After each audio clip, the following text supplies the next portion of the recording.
Polynomial for P square Q square 2p Q.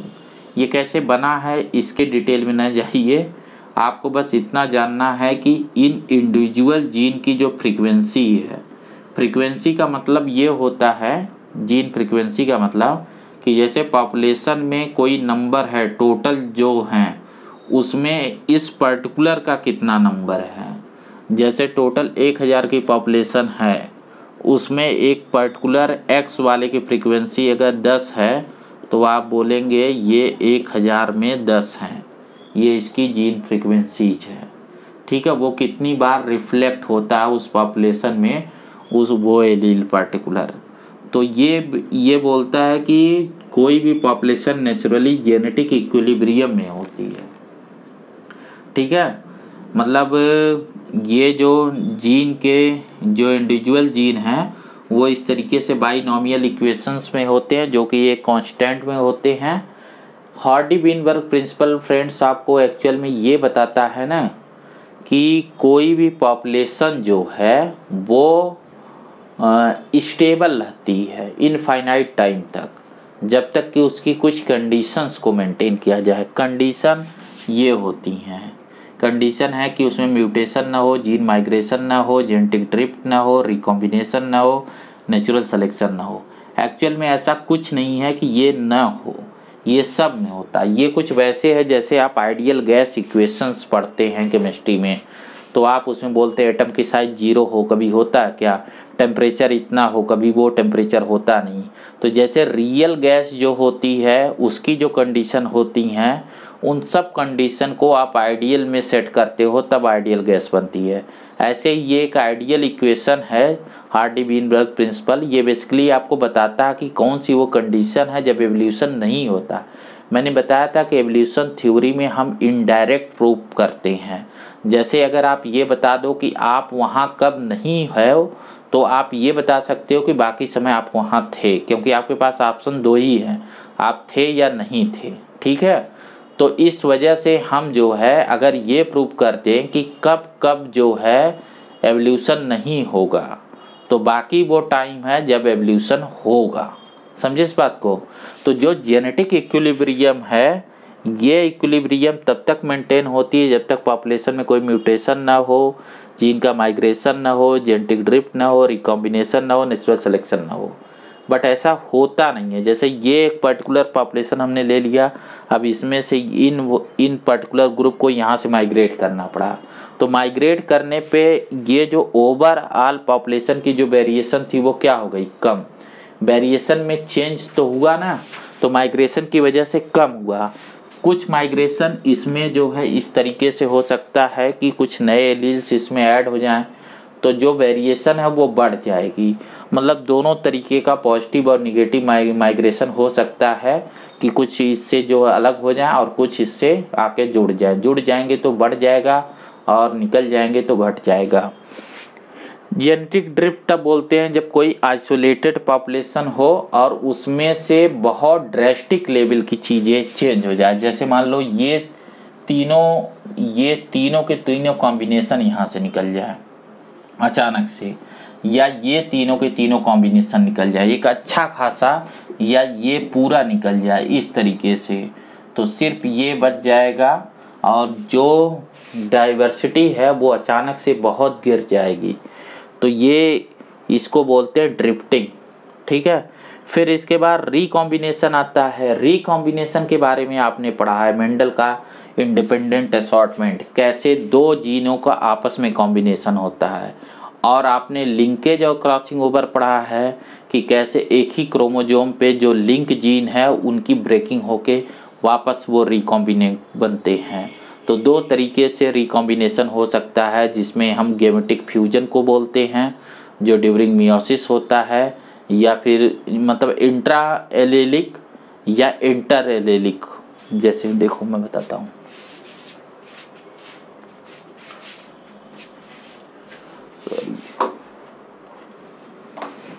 देखो इसका मतलब क्या है।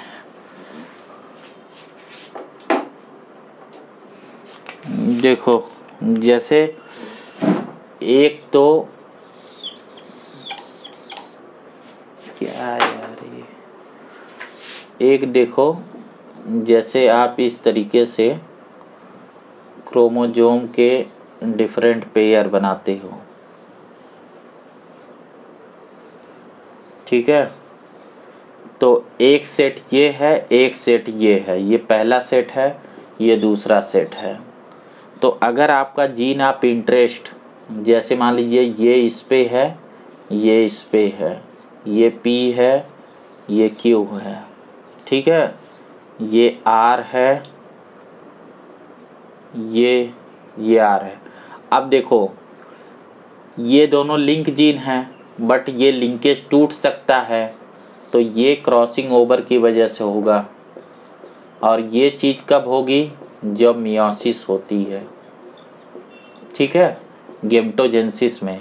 तो इसी बात को मैं बोल सकता हूँ कि जो रिकॉम्बिनेशन है ड्यूरिंग गेमेटोजेनेसिस होता है, और दूसरा है गेमेटिक फ्यूजन के समय, जब ये सेट और इस सेट की हम बात करते हैं कि P के साथ R की पेयरिंग होगी कि नहीं, P के साथ R की पेयरिंग होगी या स्मॉल r की पेयरिंग होगी, ये इसके साथ पेयर बनाएगा या इसके साथ, तो इसको बोलते हैं गेमेटिक फ्यूजन। गेमेटिक फ्यूजन तो दो टाइम है जब ये रिकॉम्बिनेशन हो सकते हैं, गेमेटिक फ्यूजन और क्रॉसिंग ओवर। गेमेटिक फ्यूजन का मतलब लॉ ऑफ इंडिपेंडेंट असॉर्टमेंट को फॉलो किया गया। गेमेटिक ये क्रॉसिंग ओवर का मतलब मियोसिस और लिंक जीन का ब्रेकेज हुआ है, ठीक है। तो इसके थ्रू क्या होता है कि नए कॉम्बिनेशन बनते हैं, वेरिएशन बढ़ती है। और नेचुरल सिलेक्शन का जो प्रेशर है, नेचुरल सिलेक्शन का प्रेशर तब आता है जब एनवायरनमेंट में कुछ थोड़ी बहुत भी चेंज हुई हो, जबकि एनवायरनमेंट हमेशा चेंज होता है। आपको याद रखना है कि जब से अर्थ बनी है और आज तक एनवायरनमेंट कभी भी स्टेबल नहीं, उसमें चेंज है, कॉन्टिन्यूअस है, धीमा है, लेकिन चेंज होता है।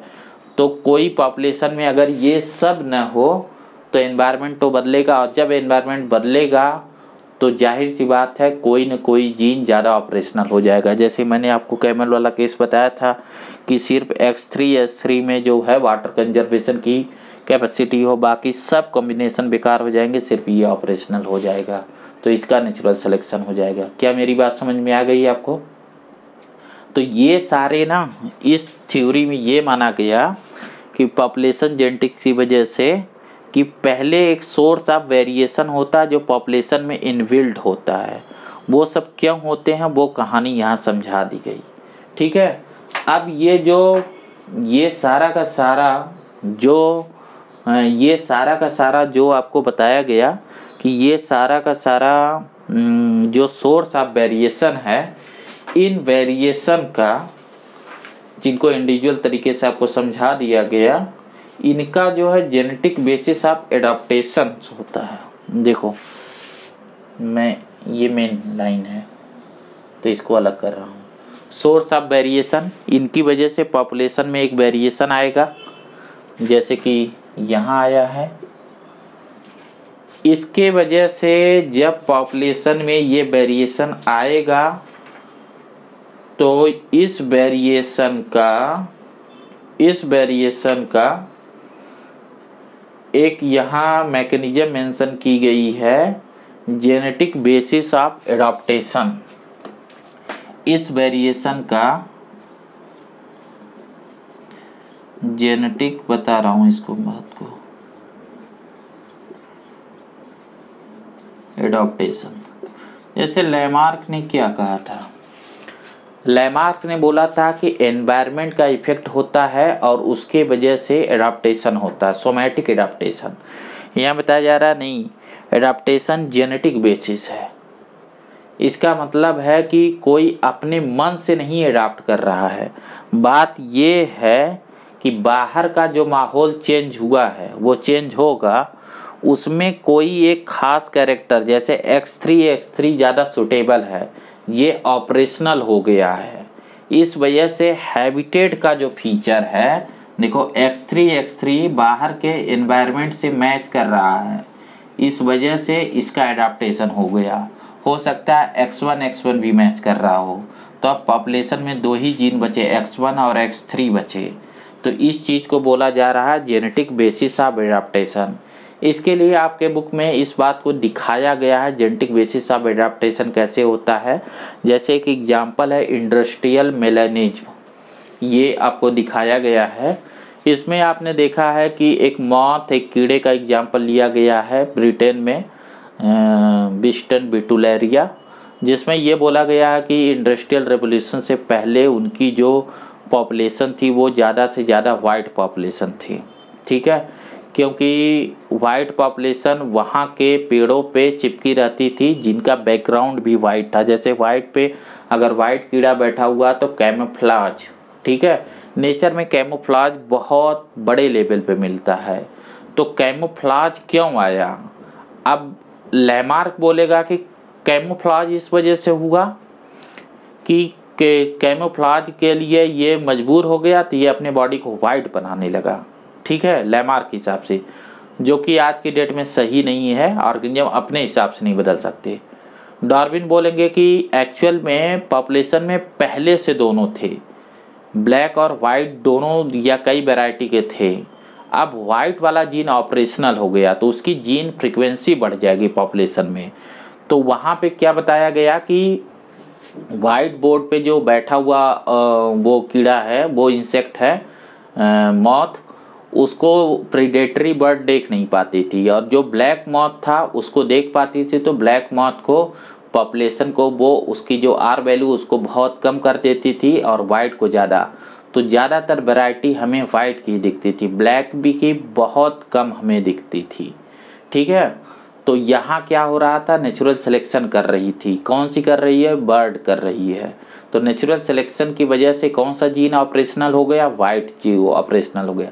फिर वहाँ बताया गया कि इंडस्ट्रियल रेवोल्यूशन के बाद बहुत सारा काली कुड़ी सूट, बहुत सारी काली कुड़ी और पेड़ों के स्टेम को उसने काला कर दिया। अब बैकग्राउंड काला हो गया।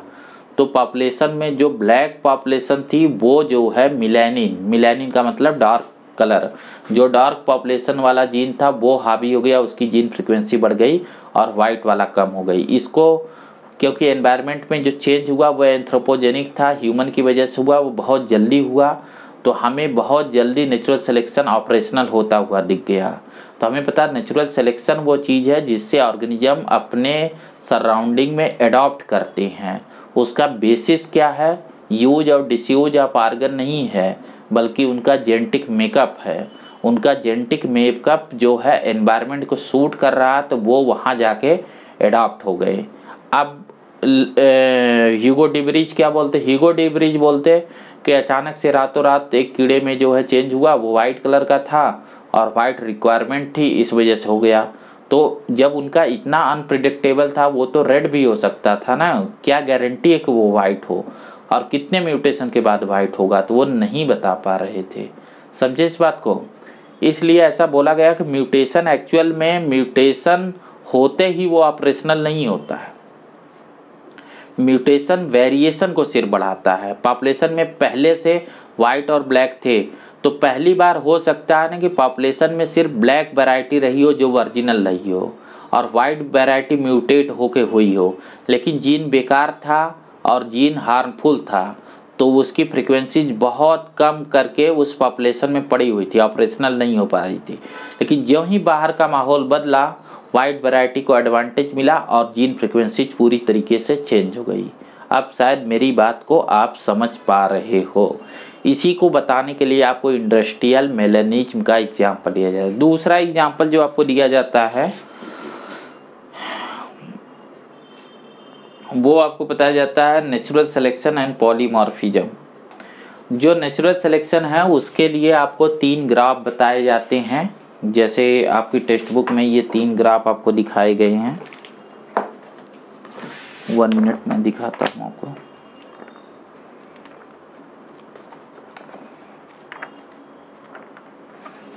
देखिए फिर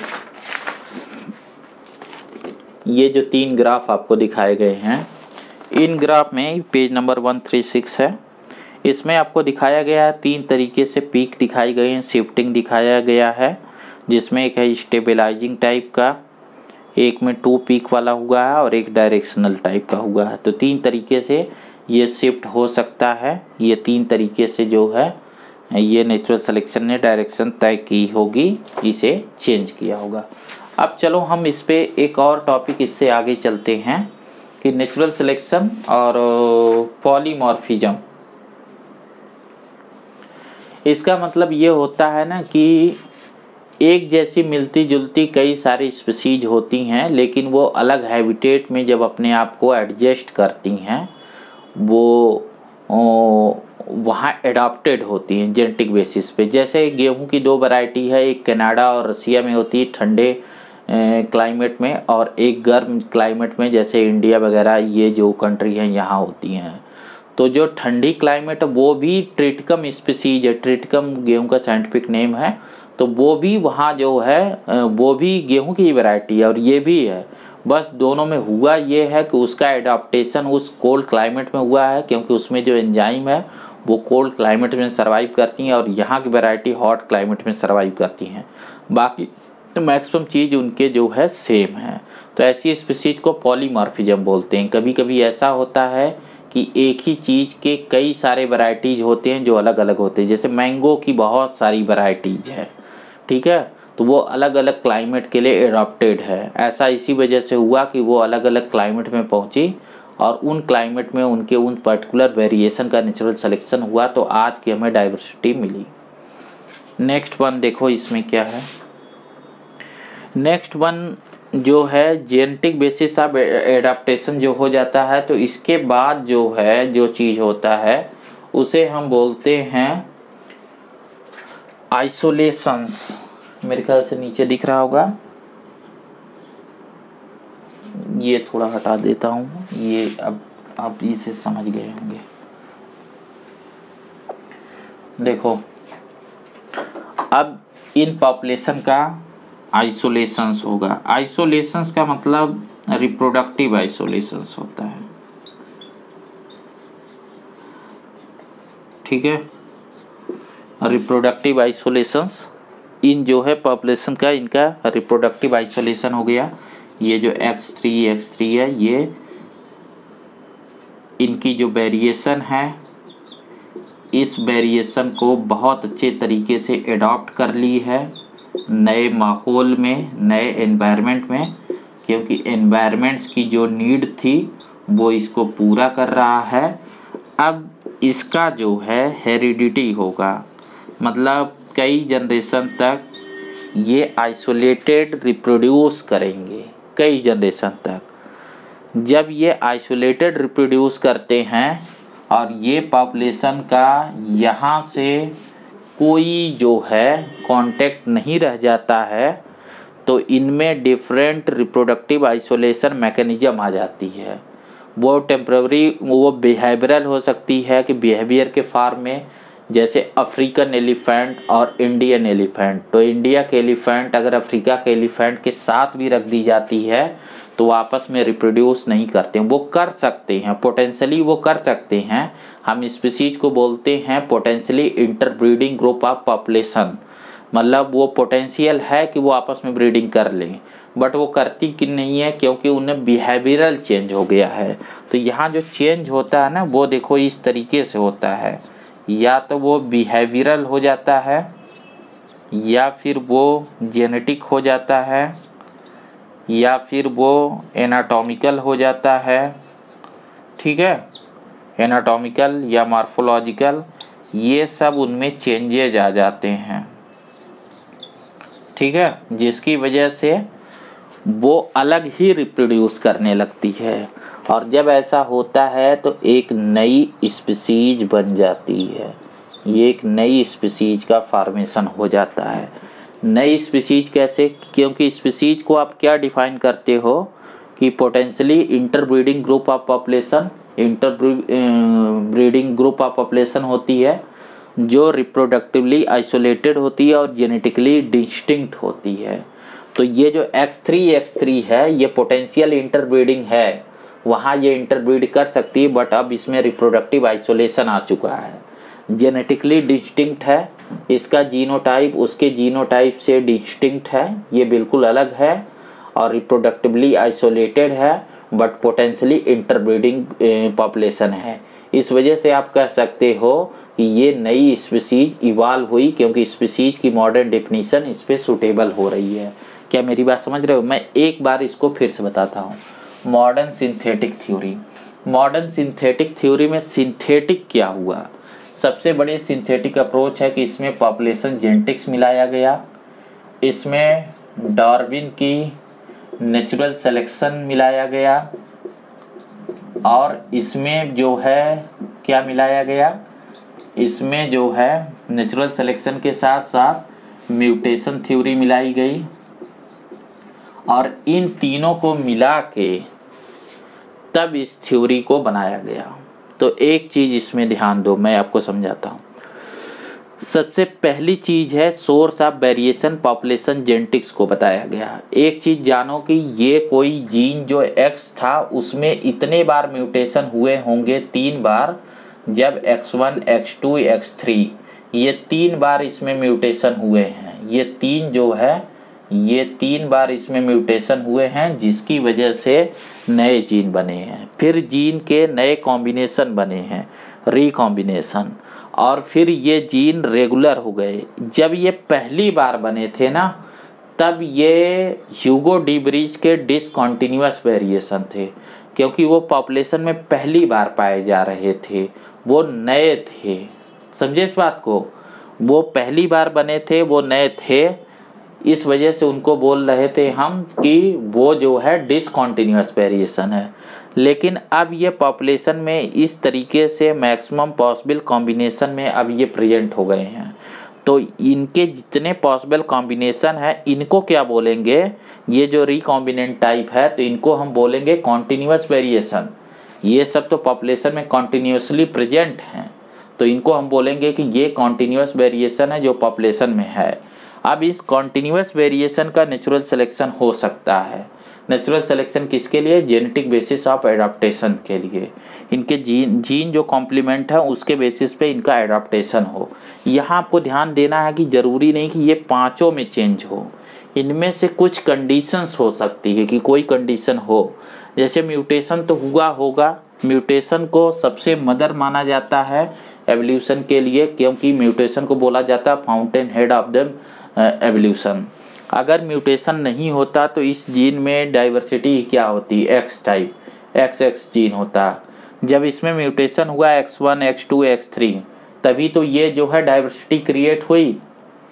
जब ये पहली बार म्यूटेशन होंगे तो ह्यूगो डी ब्रिज की थ्योरी सही है, और जब एक बार वो म्यूटेंट जीन आपस में रिप्रोडक्शन करने लगेंगे तो डार्विन की थ्योरी सही हो जाएगी, वो कॉन्टिन्यूअस वेरिएशन करने लगे। समझे?